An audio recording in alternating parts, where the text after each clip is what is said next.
راه صراط المستقیم ششتگی است. روزی که شیطان را رنده کردن گفت قال انظرنی الی یوم یبعثون، ای الله او جان مرا تا روز قیامت بده، همه جانها مقدرن. قال انک من المنذرین، امضا شد گفت تو تا روز قیامت زنده ای.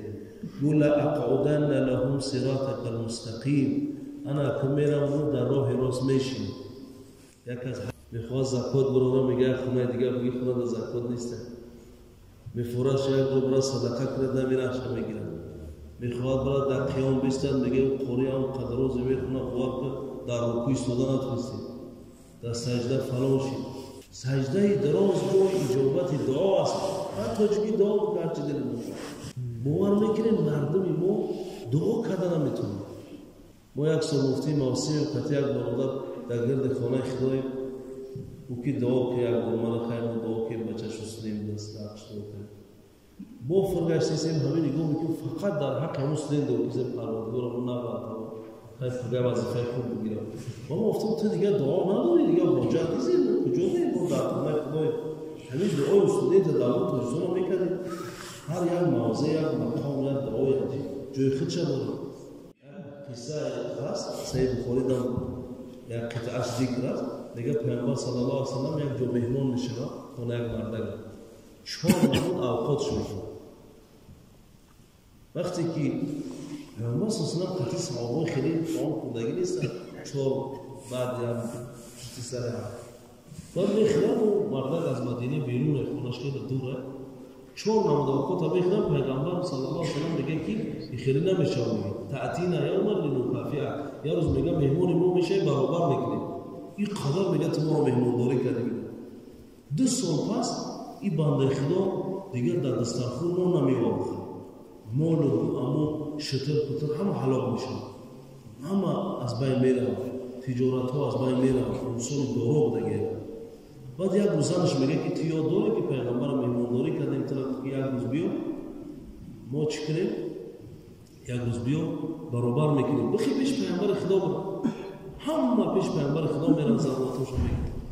میگه بنده خدا خیست اینجا مدینه رفت. پیغمبر صلی الله علیه و سلم قافیه شناس بود، دیدنش شناختنش. کان یشتکی عن عیشه و حیاتی، میگه قدر شکایت کرده از زندگیش و حیاتش. پیامبر صلی الله علیه و سلم گفت ای مرد انت عند الله و رسوله، تو در پیش خدا و رسول خدایی، تو بگو طلب کن ما دعا کنم تو را خدا بتن. این بنده خدا اعرابی بود شناخی که بود همین دستاش برداشت گو یا محمد اسألک بعیرا، یا شتر همین سواری همون بوده باز یا جبرای بگم ماشین بخیر، یعنی امو زمان سواری خورا شتر بود. بنده خدا سواری هم نداشت. گو یا محمد اسألک بعیرا، یا شتر. پیامبر صلی الله علیه و سلم چهره سرخ شد. وقتی پیامبر غضب که میکنه چهره سرخ شد. گو ای مرد اتعجز ان تکون کعجوز بنی اسرائیل، تو با همین مردکیت این قد ضعیفی گفت این قد یک کمپیری پیری بنی اسرائیل دعا کنی. بیاریم گشتش برام گشتش دادن رفت. صحابه شمرده بودن گفتن این پیامبر کمپیری پیری بنی اسرائیل چکری دعا میکنه.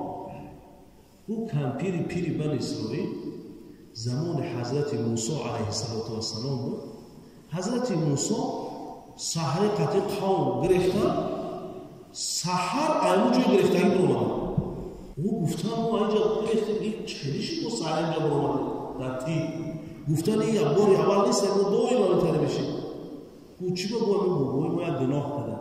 حضرت یوسف وقتی میمارد در مصر اون وصیت میکنه که مرا کنعان برن، اینو نمیارن شما دفنش میکنن. باید گفته که همین خشیدگی است، همین نکردن توصیه پیغمبر بینو برای او هم تره میشه. حضرت موسی علیه السلام که اویو از شما کسی هست که قبل یوسف بدونه؟ گفتن فیل عجوز، یک کمپیر پیر امو میدونه، اون نمیدونه. در حدیث میگه که وقتی حضرت موسی رفت همون پیش کمپیره گوبرم در راه نمیره شدی 350 سال عمر داشت نمیره شد. نمیره کمپیره پس که مومد وجود در کجای میتونیم ملاقات کنیم میگه همون خودش 350 سال عمر داشت. پیش اگه کمپیره بود تای 600 بود از دیگه نامعلوم. حضرت موسی پیش وی رفته است. او دو رفتار کردار انبیا دیگه بود. بعضی آدم من نشناختی زنگ میزنه اول نه سلام من نشناختی. حضرت موسی پیش کمپیرک نمیرسه میگه که انا موسی نبی و بنی اسرائیل، من موسی پیغمبر بنی اسرائیل. کمپیرک میگه مرا بخیزم اینجا، میدونه قدر انبیا را پیش کنم. میخیزم میگه تو چی اومدی پیش ما؟ میگه که ما قبر یوسف میکویم. خطا میگه قبر یوسف میدانیم، اویا ما را رحمنمایی میگیری که قبر یوسف بیابیم؟ بگو یا موسی ادلک بشرط، ما تو را حتما راهنمایی میکنیم برای قبر یوسف. میگه یک شرط داریم. او چی شرط داری؟ گفت احب ان اکون معک فی الجنه، من دوست میدارم که قطعیت در جنت باشه. اینا میگن دعا، اینا میگن طلب. ای سالی تو میگه اینا برای استودین دعا میکنی. مقام، جا، درگاه فرق میکنن مکانا. اینجا نماز 27 درجه، اونجا 100,000 نماز میشه. حضرت موسی راضی نشد. که پیر کنیگاهش کرد که جبرائیل اومد گوه موسی شرط کمپیرک قبوله. خدا میگه بپرسنش. بعد پرسیدش راهنمایی کرد، رفتن با نیافتن، چون که پیامبر صلی الله علیه و سلم میگه که الانبیاء یقبرون حیث یموتون، پیغمبر رو در جای بمرن همونجا قبر میشن. نیافتن. نکی کمپیرک از یک زنان حضرت موسی علیه السلام در جنت میخواد.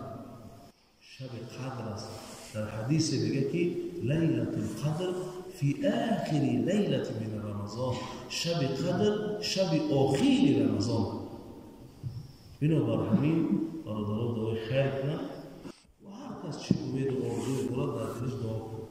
پروردگار ما را از بندگان نیک و صالح اعمالش بنویسد. ما را از آنانی بنویسد که پدر و مادرشان اونها راضی است. ما را از آنانی بنویسد که در میزان و در صراط کامیابند. ما را از آنانی بنویسد که نامه اعمالشان در دست راست. ما را از آنانی بنویسد که ننگ و ناموس خاندانشان محفوظ است. ما را از آنانی بنویسد که پروردگار امتحان دنیوی و آخرتی در ایمان و در دین ما شما نکند. پروردگار اون اخلاق، اون گفتار، اون کرداری که در رمضان ما را این رمضان آموخت، خدا هدایت کرد، این اخلاق تا 11 ماه دیگر نگاه دارد، تا رمضان آینده نگاه دارد. پروردگار گذشتگان ما شما رحمت و مغفرت کند، زنده و زندگی با بندگی نصیب کند. اللهم نحن ضعفاء فقوینا و نحن ذلیلین فاعزنا و نحن فقراء فارزقنا. اللهم خذ بناصيتنا الى الخير. اللهم اجعل الاسلام منتهى رضايانا. اللهم اكفنا بحلالك عن حرامك واغننا بفضلك عمن سواك. اللهم صل وسلم وبارك على محمد وعلى اله واصحابه اجمعين. اللهم وفقنا بما تحب وترضى من القول والعمل والهدي، انك على كل شيء قدير.